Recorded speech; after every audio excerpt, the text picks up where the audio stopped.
This motion to dismiss a 3.5-year-old indictment highlights the all too frequent mishandling of cases where a defendant has more than one indictment pending against him. Once again, a court is confronted with conflicting affidavits by reputable defense and prosecuting attorneys concerning purported agreements, informally arrived at with no support for respective positions in the court record. In 1972, the defendant Joseph Gandy and a co-defendant Edward Rackley had 2 indictments pending against them. In indictment number 412, they were charged with murder and robbery. In indictment number 773, they were charged with robbery and other crimes.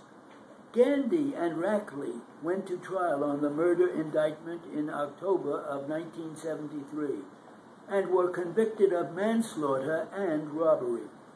On December 3rd, 1973, each defendant was sentenced to 8.5 to 25 years on the manslaughter conviction and 0 to 15 years on the robbery convictions, those sentences to run concurrently.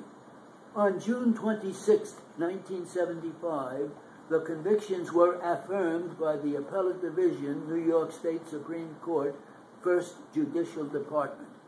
Meanwhile, indictment number 773 hibernated in a judicial limbo, occasionally appearing on a court calendar only to be adjourned to its normal dormant state. Now, almost 4 years after the date of the alleged crime, the defendant moves for a dismissal of indictment number 773 on the grounds that he has been denied his constitutional and statutory rights to a speedy trial under the 6th and 14th Amendments to the United States Constitution and Section 30.20 of the Criminal Procedure Law and Section 12 of the Civil Rights Law. The district attorney advances 2 contentions in opposition. First, that under CPL Section 30.30, paren 4, paren A, the period from December 3rd, 1973 until June 26, 1975, during which the homicide conviction was being appealed, must be excluded from any time lag between indictment and trial. And secondly, that the defendant consented to all adjournments until June of 1975 and thereby waived his right to a speedy trial.